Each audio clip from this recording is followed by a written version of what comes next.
Hey everyone, this one is sort of interesting to me. As someone who likes to create art, I find myself asking, how original do I want to be? I know if I continue to go against the grain, I might pick up a few dedicated followers, but it may take years to get viral recognition.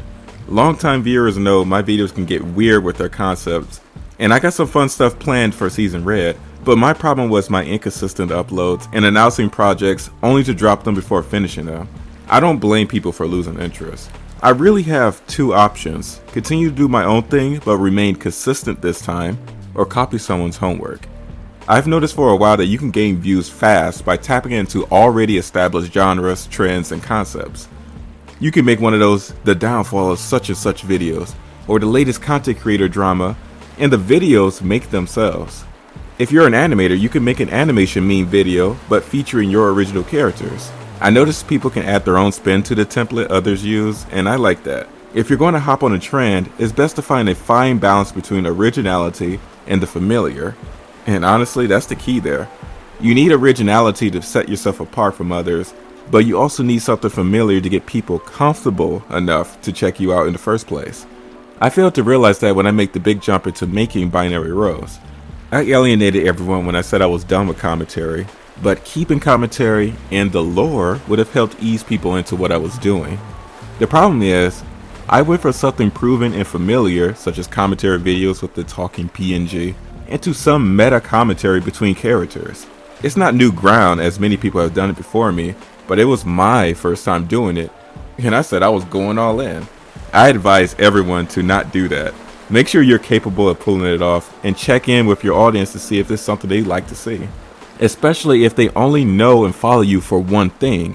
Personally, I'm doing YouTube as a hobby. I'm no longer pursuing it as a possible career, so I feel free to keep the channel the way I like it for the 10 of you out there. But if you're an aspiring creative who want to make it big, you're going to have to do things your audience want to see. Back to originality, what could happen is that your original idea could be good, but you might have executed it poorly. If you're really sold on an idea, it's never a bad idea to tweak how you approach it. Always be open to growth and play with new ways to execute your own ideas. I've had this issue, but now I want to refine it. My original idea is to fuse commentary style videos with a story.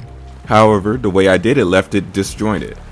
Having a channel lore and me talking about real world events is confusing no matter how I approach that. So I found a way to make both ideas and concept work together.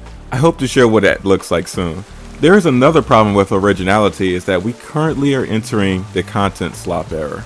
Cheap, easy to make, and easy to consume content to forget about a minute after watching.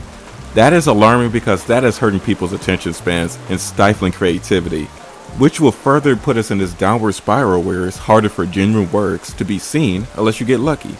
There are exceptions, of course, but with an oversaturation of creators, it's hard for your voice to be heard over a screaming crowd. So is it worth being original?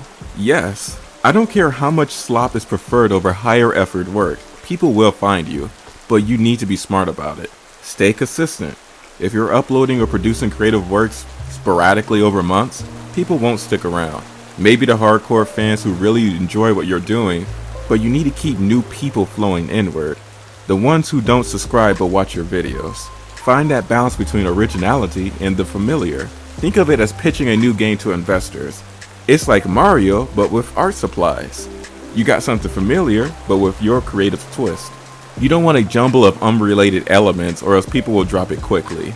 You can't please everyone. Know your target audience, and don't forget your identity. For hungry creatives who like to branch out, try to make sure you can handle it, because you will alienate your old audience due to shifting focus towards that new project. You're not exactly starting over, but now you got this underbelly of dissent. It's been 7 months since you did the content that I followed you for. I'm done. This advice isn't a surefire way to success, but I believe it will help. I'd say this is for those who want to make a business out of their passion. This next advice is for those who put the passion before the financials. There is a difference. I'm currently in this latter camp where I get to do freelance work with my art, but also do personal passion projects on the side for YouTube. I don't think the algorithm is kind towards videos that take months of work, especially for a small no-name channel like myself, which is why it's not a viable career path for me. I'm honestly just happy I can make decent money through commission work. And while I'm doing that, I'm working on personal projects that may never be seen by a wide audience. I don't mind that because I'm having fun making them, and the journey to see them finished is therapeutic. When everything is planned right and it comes out close to how I imagine it to be, it's an amazing feeling. The projects I'm working on now aren't done to chase the algorithm or make a quick buck. They're done because I have something to say. I appreciate everyone who gives my videos a watch, and if a few hundred views is all I get from those videos, I'm fine. My income isn't tied to YouTube, so I'm free to take as much time as I want. If this channel happens to get big from all of this, that's fine too. I consider that a bonus. All in all, I'm excited to share what I have in store for Season Red. So go create art that means something to you. Something to be proud of no matter how many views and engagement it gets. Burnout is no joke when you're doing it for the views and you're in an algorithm slump. If you're stressed out by the numbers, it'll show in your work. You should feel free to take whichever path works for you, but at the moment, I'm biased towards passion before business. Anyways, I gotta go. Be nice to one another and take care.